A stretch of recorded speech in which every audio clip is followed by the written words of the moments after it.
আসসালামু আলাইকুম রহমতুল্লাহ বারাকাত। পবিত্র কোরআনে সূরা তওবার 2 নম্বর আয়াতে বলা হয়েছে, তুমি 4 মাস ভ্রমণ করো, দেখবে আল্লাহ ছাড়া আর কিছু নেই। সেটা এক একজনে এক একভাবে অনুসরণ করছে। সৌদি আরবে সেটার প্রচলন আছে, সফর মাসে তারা বিভিন্ন জায়গায় ভ্রমণ করে। সুফি সাধকরা এটা ভিন্নভাবে ব্যাখ্যা করছে যে এই 4 মাস ভ্রমণ করার কথা বলা হচ্ছে আপন দেহের ভিতরে 4 মাস ভ্রমণ করতে। তো বাহিরে দেশে বিদেশে বিভিন্ন জায়গায় যদি আপনি 4 মাস ভ্রমণ করেন, স্রষ্টার প্রকৃতি দেখা যাবে, স্রষ্টার প্রতি বিশ্বাস ভালোবাসা বাড়বে, এটা সত্য। কিন্তু স্রষ্টাকে দেখা যাবে না, যা এমন প্রমাণ কেউ দিতে পারেনি। কিন্তু সুফি সাধকরা বলেছেন আপন দেহে 4 মাস ভ্রমণ করতে পারলে স্রষ্টাকে দেখা যায়। অনেক অলিয়া উলিয়াদের কাহিনী, অলিয়া উলিয়াদের জীবনী পড়লে তাদের বাণীতে দেখা যায়, তিনারা বলছেন যে দেখা যায় এবং দেখেছেন। অনেক বাণী আছে, অনেক অলিয়া উলিয়াদের বাণী আছে, সেদিকে গেলাম না। তো আমিও এটাকেই বেছে নিলাম, কারণ দেশে বিদেশে বিভিন্ন জায়গায় ভ্রমণ করে দেখেছি আল্লাহর প্রকৃতি দেখা যায়, আল্লাহর সৃষ্টি অসাধারণ, সুবহানাল্লাহ। কিন্তু আল্লাহকে দেখতে পাইনি, যার জন্য এখন আমি দ্বিতীয় পথ অবলম্বন করছি, আপন দেহে ভ্রমণ করার চেষ্টা করছি। এবং আপন দেহে ভ্রমণ করতে শুরু করেছি। যতটুক যাই দেখতে পেয়েছি সৃষ্টি স্রষ্টার নিদর্শন, আলহামদুলিল্লাহ। আপনারাও আমার জন্য দোয়া করবেন যেন আরও অগ্রসর হতে পারি, যেন আমি সম্পূর্ণ মকসুদুল মঞ্জিলে যেন পৌঁছাতে পারি। তো পরিশেষে এটাই বলতে চাই, সাধক বাউল জালাল খার একটি গানের কলি দিয়ে আমার আলোচনা শেষ করতে চাই।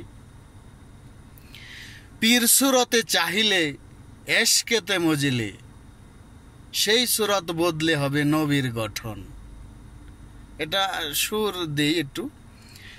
পীর সুরতে চাহিলে এশকেতে মজিলে, সেই সুরত বদলে হবে নবীর গঠন। সেই নবীর নূরে সর্বঙ্গ জুড়ে হইয়া যাবে তোমার দিলেতে রোশন। ধ্যান দিদারে মজলে না রে মন। সাধক বলতেছেন পীর সুরতে চাইলে এশকেতে মজিলে, সেই পীরের সুরত পরিবর্তন হয়ে এখানে নবীর সুরতের আগমন হয়। এবং সেই নবীর সুরত দর্শন হইলে সেই নবীর নূরের তাজল্লির তাওয়াজ্জুতে আপন দেহেই নিজের ভেতরেই সেই নূরের প্রজ্বলন দেখতে পাওয়া যায় এবং সেই নূরের শক্তি আগমন ঘটে। এবং সেই নূরের গুণে, নূরের শক্তির গুণে তখন রাসূল যেভাবে পলকের মধ্যেই মেরাজে সিদরাতুল মুনতাহা পার হয়ে গেছেন, তখন সেই নূরের শক্তি একজন সাধকের ভিতরে যখন আবির্ভাব হয়, তখন তার গতিও ঠিক সেম, তখন সাধক সেভাবেই তার গতি বেড়ে যায় এবং সে সেভাবেই মেরাজে যেতে পারে এবং স্রষ্টা দর্শন করতে পারে।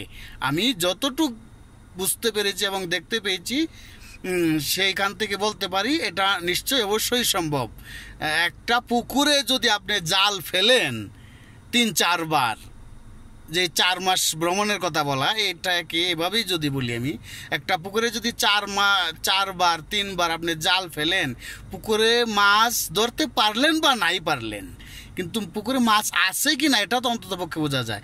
অতএব আপনি এই ধ্যানের মধ্যে আপনার দেহের ভেতরে ভ্রমণ করা শুরু করেন। আমি যতটুক কিঞ্চিত পরিমাণ ভ্রমণ করতে পেরেছি তাতে বুঝতে পেরেছি যে পুকুরে মাছ ধরতে না পারলে আমি বুঝতে পেরেছি যে পুকুরে মাছ আছে। সুতরাং আপনারাও ধ্যান, একজন পীরের হাতে হাত দিয়ে বায়াত গ্রহণ করে ধ্যান সাধনা করুন, আপনারাও স্রষ্টার দর্শন পাবেন। আল্লাহ হাফেজ। সবাই ভালো থাকবেন। দয়াল সবাইকে সুস্থ সবল এবং রাখুক এবং সুন্দর জীবন যাপন দান করুক, সেই আশা ব্যক্ত রেখে এখানে বিদায় নিলাম। আল্লাহ হাফেজ। আসসালামু আলাইকুম ওয়া রাহমাতুল্লাহি ওয়া বারাকাতুহু।